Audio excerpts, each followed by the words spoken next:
KTN ನ್ಯೂಸ್ಗೆ ಸ್ವಾಗತ. ನಾನು ನಿಮ್ಮ ಸ್ನೇಹರಾಜ್. ಇಂದಿನ ಮುಖ್ಯಾಂಶಗಳು. ಬೀದರ್ ಉತ್ತರ ಕ್ಷೇತ್ರದಲ್ಲಿ 40,000ಕ್ಕೂ ಹೆಚ್ಚು ಅನರ್ಹ ಮತದಾರರು. ಮತದಾರರ ಪಟ್ಟಿ ಪರಿಷ್ಕರಣೆಯಲ್ಲಿ ಗೋಲ್ಮಾಲ್ ಆರೋಪ. ಸೂರ್ಯಕಾಂತ್ ನಾಗಮರ್ಪಳ್ಳಿ. ಗಾನಕೋಗಿಲೆ ಎಸ್ ಜಾನಕಿ ಅಮ್ಮಗೆ ಬಿದರಿ ಸ್ವರಾಂಜಲಿ. ಸುಮಧುರ ಗೀತೆಗಳ ಮೂಲಕ ಜಾನಕಿ ಅಮ್ಮ ಸ್ಮರಣೆ. ಬೀದರ್ ಮ್ಯಾರಥಾನ್ 2.0 ಲೋಗೋ ಬಿಡುಗಡೆ. ಶಾಂತಿಗಾಗಿ ಓಡಿ, ಮಾನವತೆಗಾಗಿ ಓಡಿ ಧ್ಯೇಯದೊಂದಿಗೆ ನವೆಂಬರ್ 15ರಂದು ಮ್ಯಾರಥಾನ್. ಬೀದರ್ ಜಿಲ್ಲಾ ಕಾಂಗ್ರೆಸ್ ಅಧ್ಯಕ್ಷ ಸ್ಥಾನಕ್ಕೆ ಅರ್ಜಿ ಆಹ್ವಾನ. ಬೀದರ್ ಉತ್ತರ ವಿಧಾನಸಭಾ ಕ್ಷೇತ್ರದ ಮತದಾರರ ಪಟ್ಟಿಯಲ್ಲಿ 40,000ಕ್ಕೂ ಹೆಚ್ಚು ಅನರ್ಹ ಹಾಗೂ ಅನಧಿಕೃತ ಮತದಾರರ ಹೆಸರುಗಳಿರುವ ಶಂಕೆ ಇದೆ ಎಂದು ಜೆಡಿಎಸ್ ನಾಯಕ ಸೂರ್ಯಕಾಂತ್ ನಾಗಮರ್ಪಳ್ಳಿ ಆರೋಪಿಸಿದ್ದಾರೆ. ಮತದಾರರ ಪಟ್ಟಿಯಲ್ಲಿನ ಅಕ್ರಮಗಳನ್ನು ಗಂಭೀರವಾಗಿ ಪರಿಗಣಿಸಿ ಅರ್ಹ ಮತದಾರರಿಗೆ ನ್ಯಾಯ ಒದಗಿಸಬೇಕು ಎಂದು ಅವರು ಆಗ್ರಹಿಸಿದ್ದಾರೆ. ಬೀದರ್ ಉತ್ತರ ವಿಧಾನಸಭಾ ಕ್ಷೇತ್ರದ ಮತದಾರರ ಪಟ್ಟಿಯಲ್ಲಿ ಭಾರೀ ಗೋಲ್ಮಾಲ್ ನಡೆದಿದೆ ಎಂದು ಆರೋಪ ಕೇಳಿಬಂದಿದೆ. ಕ್ಷೇತ್ರದಲ್ಲಿ ಸುಮಾರು 40,000ಕ್ಕೂ ಹೆಚ್ಚು ಅನರ್ಹ ಹಾಗೂ ಅನಧಿಕೃತ ಮತದಾರರ ಹೆಸರುಗಳು ಮತದಾರರ ಪಟ್ಟಿಯಲ್ಲಿ ಇರುವ ಶಂಕೆ ಇದೆ ಎಂದು ಜೆಡಿಎಸ್ ನಾಯಕ ಸೂರ್ಯಕಾಂತ್ ನಾಗಮರ್ಪಳ್ಳಿ ಆರೋಪಿಸಿದ್ದಾರೆ. ಬೀದರ್ ನಗರದ ಪತ್ರಿಕಾ ಭವನದಲ್ಲಿ ಮಂಗಳವಾರ ಸುದ್ದಿಗೋಷ್ಠಿ ಅದರಲ್ಲಿ ಮಾತನಾಡಿದ ಅವರು, ಅನರ್ಹ ಮತದಾರರ ಹೆಸರುಗಳು ಪಟ್ಟಿಯಲ್ಲಿ ಸೇರ್ಪಡೆಯಾದರೆ ಚುನಾವಣೆ ಪಾರದರ್ಶಕತೆ ಹಾಳಾಗಲಿದೆ. ಇದರಿಂದ ಸೋಲುವವರು ಗೆಲ್ಲುವವರು ಸೋಲುವ ಪರಿಸ್ಥಿತಿ ನಿರ್ಮಾಣವಾಗಿ ಪ್ರಜಾಪ್ರಭುತ್ವ ವ್ಯವಸ್ಥೆಗೆ ಧಕ್ಕೆಯಾಗಲಿದೆ ಎಂದು ಹೇಳಿದರು. ಅರ್ಹ ಮತದಾರರ ಹಕ್ಕನ್ನು ಅನರ್ಹರು ಕಸಿದುಕೊಳ್ಳುವಂತಾಗದೆ ಇದು ಸಂವಿಧಾನ ಶಿಲ್ಪಿ ಡಾಕ್ಟರ್ BR ಅಂಬೇಡ್ಕರ್ ಅವರ ಆಶಯಗಳಿಗೆ ವಿರುದ್ಧವಾಗಿದೆ ಎಂದು ಅವರು ಅಭಿಪ್ರಾಯಪಟ್ಟರು. ನೆರೆಯ ತೆಲಂಗಾಣ ಜಹೀರಾಬಾದ್ ಸುತ್ತಮುತ್ತಲಿನ ಗ್ರಾಮಗಳು ಬೀದರ್ ಉತ್ತರ ಕ್ಷೇತ್ರಕ್ಕೆ ಹೊಂದಿಕೊಂಡಿವೆ. ಈ ಭಾಗದ ಕೆಲವರು ತೆಲಂಗಾಣ ಜೊತೆಗೆ ಬೀದರ್ನಲ್ಲಿಯೂ ಮತದಾರರ ಪಟ್ಟಿಯಲ್ಲಿ ಹೆಸರು ಹೊಂದಿರುವ ಶಂಕೆ ಇದೆ ಎಂದು ಆರೋಪಿಸಿದರು.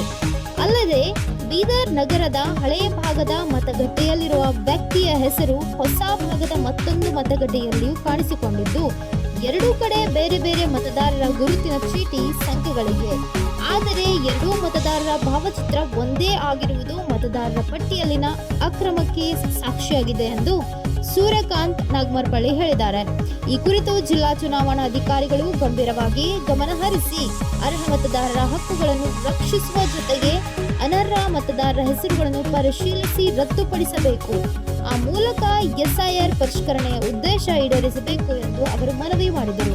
ಸುದ್ದಿಗೋಷ್ಠಿಯಲ್ಲಿ ಜೆಡಿಎಸ್ ಜಿಲ್ಲಾಧ್ಯಕ್ಷ ರಮೇಶ್ ಪಾಟೀಲ್ ಉಪಸ್ಥಿತರಿದ್ದರು. 4,000 ಜನ ಸತ್ತೋದವರು ಓಟ್ ಹಾಕಿದ್ದಾರೆ. ಯಾಕೆ ನಾನು ಬರೀ ಕೇವಲ 5,000 ಓಟ್ ನಾನು ಮಾತ್ರ ಸೋತೆ. ಇಲ್ಲೂ ಕೂಡ ಸುಮಾರು 4,500 ಜನ ಸತ್ತೋದವರು ಓಟ್ ಹಾಕಿದ್ದಾರೆ ಅಂತ ನನಗೆ ಶಂಕೆ ಬಂದಿದೆ. ಇಲ್ಲೂ ಕೂಡ ಡಬಲ್ ಎಂಟ್ರಿ, ಟ್ರಿಪಲ್ ಎಂಟ್ರಿ ಇರತಕ್ಕಂಥವ್ರು ಹಾಕಿದ್ದಾರೆ ಅಂತ ನನಗೆ ಇದೆ. ನಿಮಗೆ ಮಾಧ್ಯಮ ಮಿತ್ರರಿಗೆ ತೋರ್ಸಕ್ಕೆ ಇಚ್ಛೆ ಬಿಡ್ತೀನಿ. ತಾವೆಲ್ಲ ಸ್ವಲ್ಪ ಈ ಕಡೆ ಗಮನ ಹರಿಸಿದ್ರೆ ತಾವೆಲ್ಲ ನೋಡ್ಬೋದು. ಇಲ್ಲಿ ಒಂದು ತೋರಿಸ್ತಾ ಇದ್ದೀನಿ ತಮಗೆ, ತಾವುಗಳೆಲ್ಲ ಕೂಡ ತೋರಿಸ್ಬೋದು. ಇಲ್ಲಿ ತೋರಿಸ್ತಾ ಇದ್ದೀನಿ. ಇವ್ರ ಹೆಸರು ಮೊಹಮ್ಮದ್ ದುಮಾನ್ ಖಾನ್ ಅಂತ. ಇಲ್ಲಿ ಪಕ್ಕದಲ್ಲಿ ಎಪಿಕ್ ನಂಬರ್ ಇದೆ. ಏನು ಎಪಿಕ್ ನಂಬರ್ ಇದೆ? 2298 ಅಂತ ಎಪಿಕ್ ನಂಬರ್ ಇದೆ. ಅವ್ರ ಹೆಸರು ಮೊಹಮ್ಮದ್ ದುಮಾನ್ ಖಾನ್ ಅಂತ. ಕೆಳಗಡೆ ತಂದೆ ಹೆಸರು ನಾಸೀರ್ ಖಾನ್ ಅಂತ. ಇದರಲ್ಲಿ ಕೋಟ್ ಹಾಕೊಂಡಿಲ್ಲ. ಇನ್ನೊಂದು ಪಕ್ಕದಲ್ಲಿ ಕೋಟ್ ಹಾಕೊಂಡಿದ್ದಾರೆ. ಇಲ್ಲೊಂದು ವೋಟರ್ ID ಇದೆ, ಇಲ್ಲೊಂದು ವೋಟರ್ ID ಇದೆ. ಮನುಷ್ಯ ಒಬ್ಬರೇ ಇದ್ದಾರೆ. ಇಲ್ಲಿ ವೋಟರ್ ID ನಂಬರ್ ಇದೆ 9815 ಅಂತ. ನೀವು ನೋಡ್ಬೋದು. ಇದು ಕೂಡ ನಿಮ್ಗೊಂದೊಂದು ಕಾಪಿ ಕೊಡ್ತಾ ಇದ್ದೀನಿ, ತಾವು ನೋಡ್ಬೋದು. ಇದು ಒಂದು ಎಕ್ಸಾಂಪಲ್ ಕೊಟ್ಟೆ. ಇವರು ಪುರುಷನ ಏನಿರ್ಬೋದು ಒಂದು ಅಂದಾಜಲ್ಲಿ ಇವ್ರ ಹೆಸರು ವೋಟರ್ ಲಿಸ್ಟಿಂದ ನಾವೇ ಜನತಾದಳ ಪಕ್ಷದವರು ನಮ್ಮ ಕಾರ್ಯಕರ್ತರೆಲ್ಲ ನಾವೆಲ್ಲ ಕಲ್ತಿ ಚೆಕ್ ಮಾಡ್ತಾ ಇದ್ದಾಗ ಇವ್ರ ಹೆಸರು ಏನು ಬಂತು ಅಂದ್ರೆ ಜಗದೇವಿ ಅಂತ ಇದೆ. ಇವ್ರ ಹೆಸರು ಏನಿದೆ ದಯವಿಟ್ಟು ಕ್ಯಾಮ್ರಾದವರೆಲ್ಲ ತೋರಿಸ್ಬೇಕಿದ್ರು ಜಗದೇವಿ ಅಂತ ಇದೆ. ಇವ್ರು ಜಗದೇವಿ ನೋಡಿ, ಜಗದೇವಿ ಹೇಗೆ ಕಾಣಿಸ್ತದೆ. ಇವ್ರು ವೋಟರ್ ಲಿಸ್ಟಲ್ಲಿ ಹೆಸರು, ಇವ್ರು ಜಗದೇವಿ ಅಂತ. ಹೇಗೆ ಬಂತು ಇವರು ಜಗದೇವಿ ಅಂತ? ಹಾಗೆ ಒಬ್ಬರು ತೀರೋಗಿದ್ದಾರೆ. ಇವತ್ತವರೆಗೂ ಕೂಡ ಪೆನ್ಷನ್ ತಗೊಂತಾ ಇದ್ದಾರೆ. ಗೌರ್ಮೆಂಟ್ ಗ್ಯಾರಂಟಿ ಸ್ಕೀಮ್ಸ್ ಬೆನಿಫಿಟ್ಸ್ ತಗೊಂತಾ ಇದ್ದಾರೆ. ಡೆತ್ ಆಗಿರೋದನ್ನ ಎಂಟ್ರಿನೇ ಮಾಡಿಲ್ಲ. ಯಾಕಂದ್ರೆ ಎಲೆಕ್ಷನ್ ಕಮಿಷನರ್ ಅವರು, ಇಲ್ಲಿರ್ತಕ್ಕಂಥ ER ಅವರು ಮುನ್ಸಿಪಾಲಿಟಿಯಿಂದ ಡೆತ್ ಆಗಿರೋದಂತ ಡೀಟೇಲ್ಸ್ ತಗೋಬೇಕು ತಾನೆ. ಆಮೇಲೆ ಡೆತ್ ಆಗಿದಾರಂತೆ ಮನೆಯವರು, ನಾವು ಮನೆಗೆ ಹೋದಾಗ BL ಅವರು ಇಲ್ಲ ಜೀವಂತ ಇದಾರಂತ ಹೇಳ್ತಾರೆ, ಸತ್ತಿದಾರಂತ ಹೇಳೋದೇ ಇಲ್ಲ. ಹೇಳಲಿಲ್ಲ ಅಂದ್ರೆ ಇವರು ಹಾಗೆ ಬರ್ಕೊಂಡ್ ಬರ್ತಾ ಇದ್ದಾರೆ. ಆದರೆ ನೀವು ಮುನ್ಸಿಪಾಲ್ಟಿಯಿಂದ ಒಂದು ಕಾಪಿ ತಗೋಬೇಕು. ಮಂದಿರ ಮಸ್ಜಿದಲ್ಲಿ ಏನೇನು ಇರ್ತದೆ ಡಾಕ್ಯುಮೆಂಟ್, ಡೆತ್ ಆದವ್ರು ಕೆಲವು ಎಂಟ್ರಿಗಳು ಇರ್ತವೆ, ಆ ಎಂಟ್ರಿಗಳು ಕೂಡ ತಗೋಬೇಕು. ಆಗ ಪರಿಶೀಲನೆ ಮಾಡಿದಾಗ ನಿಮ್ಗೆ ಸಿಗ್ತದೆ. ನಮ್ಗೆ ಹಂಗೆ ಸಿಕ್ಕಿದ್ವಿ, ಇವ್ರು ಡೆತ್ ಆಗಿದೆ, ಆದರೆ ಇನ್ನೊಬ್ರಿಗೂ ಒಳ್ಳೆ ಪೆನ್ಷನ್ ತಗೊತಾನೆ ಇದ್ದಾರೆ. ಆಮೇಲೆ ಇವ್ರದ್ದು 2 ವೋಟರ್ ಐಡಿ ಇದೆ. ಇಲ್ಲಿ ನೋಡಿ, ಇವ್ರು 2 ವೋಟರ್ ಐಡಿ ಇದೆ, 2 ವೋಟರ್ ಐಡಿ ಇದೆ. ಇವತ್ತರೆಗೂ ಡೆತ್ ಆದರೂ ಕೂಡ ಪೆನ್ಷನ್ ತಗೊತಾ ಇದ್ದಾರೆ. ಸರ್ಕಾರದ ದುಡ್ಡು, ಟ್ಯಾಕ್ಸ್ ಪೇಯರ್ ದುಡ್ಡನ್ನು ವೇಸ್ಟ್ ಆಗ್ತಾ ಇದೆ. ಹೀಗೆ ಒಂದಲ್ಲ, ಈ ಥರ 10 ಹಲವಾರುಗಳು ತೋರಿಸ್ತೀವಿ. ಈಗ ಇವ್ರಿಗೆ ಇದ್ದಾರೆ, ಇವ್ರದ್ದು 2 ವೋಟರ್ ಐಡಿ ಇದೆ, ಹೀಗೆ 2 ವೋಟರ್ ಐಡಿ ಇದೆ. ಈ ಥರ ಏನಾಗಿದೆ, ನಾವು ಸುಮಾರು ಬೂತ್ ಮಟ್ಟದಲ್ಲಿ ಕೆಲಸ ಮಾಡಿ ಗಾನಕೋಗಿಲೆ ಎಸ್ ಜಾನಕಿ ಅಮ್ಮ ಅವರಿಗೆ ಬೀದರ್ನಲ್ಲಿ ಬಿದರಿ ಸ್ವರಾಂಜಲಿ ಕಾರ್ಯಕ್ರಮದ ಮೂಲಕ ಭಾವಪೂರ್ಣ ನಮನ ಸಲ್ಲಿಸಲಾಯಿತು.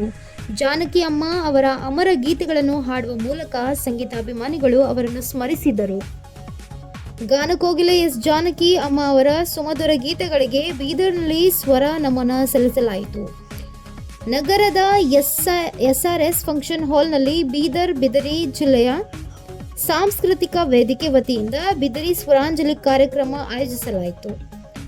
ಬಿದರಿ ವೇದಿಕೆ ಅಧ್ಯಕ್ಷೆ ಹಾಗೂ ಗಾಯಕಿ ರೇಖಾ ಅಪ್ಪಾರಾವ್ ಸೌದಿ ಅವರು ಜಾನಕಿ ಅಮ್ಮ ಅವರ ಹಲವು ಜನಪ್ರಿಯ ಗೀತೆಗಳನ್ನು ಹಾಡಿ ಸ್ವರಾಂಜಲಿ ಸಲ್ಲಿಸಿದರು.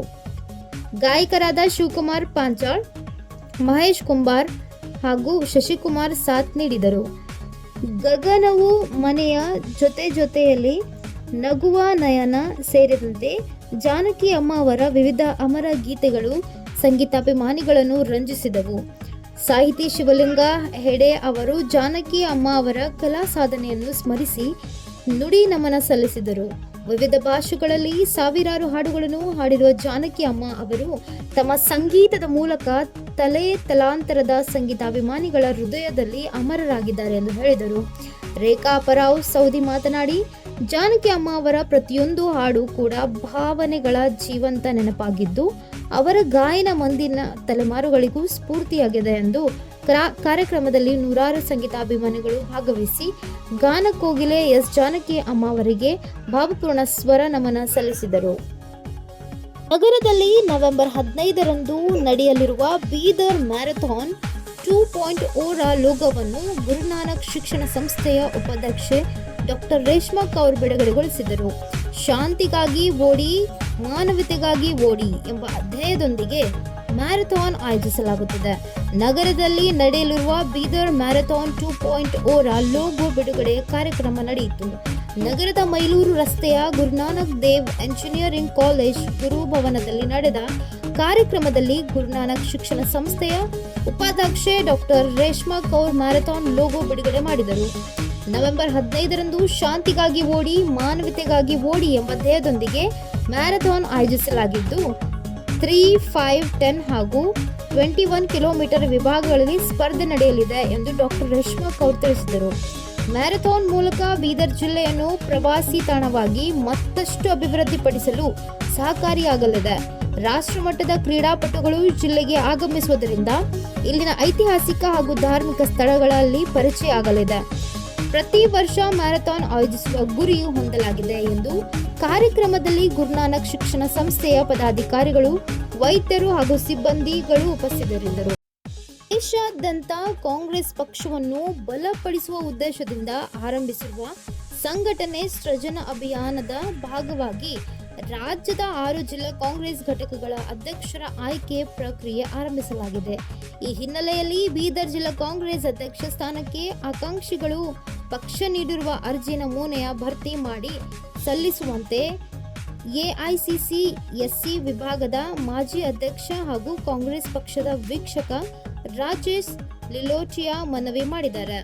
ನಗರದ ಜಿಲ್ಲಾ ಪತ್ರಿಕಾ ಭವನದಲ್ಲಿ ಸುದ್ದಿಗೋಷ್ಠಿ ನಡೆಸಿ ಮಾತನಾಡಿದ ಅವರು, ಪಕ್ಷದ ಸಂಘಟನೆ ಬಲಪಡಿಸುವ ದೃಷ್ಟಿಯಿಂದ ರಾಜ್ಯದ ಕೆಲವು ಜಿಲ್ಲೆಗಳಲ್ಲಿ ಜಿಲ್ಲಾ ಕಾಂಗ್ರೆಸ್ ಅಧ್ಯಕ್ಷರ ಆಯ್ಕೆ ಸಂಬಂಧ ಕಾರ್ಯಕರ್ತರು ಹಾಗೂ ನಾಯಕರ ಅಭಿಪ್ರಾಯ ಸಂಗ್ರಹಿಸಲು ತಮ್ಮನ್ನು ವೀಕ್ಷಕರಾಗಿ ನಿಯೋಜಿಸಲಾಗಿದೆ ಎಂದು ತಿಳಿಸಿದರು. ಕಾಂಗ್ರೆಸ್ ಪಕ್ಷದ ಎಐಸಿಸಿ ಅಧ್ಯಕ್ಷರಿಂದ ಹಿಡಿದು ವಿವಿಧ ಹುದ್ದೆಗಳಿರುವವರೆಗೆ ಪ್ರಜಾಪ್ರಭುತ್ವದ ಮಾದರಿಯಲ್ಲಿ ಅಧ್ಯಕ್ಷರು ಹಾಗೂ ಪದಾಧಿಕಾರಿಗಳನ್ನು ಆಯ್ಕೆ ಮಾಡಲಾಗುತ್ತದೆ.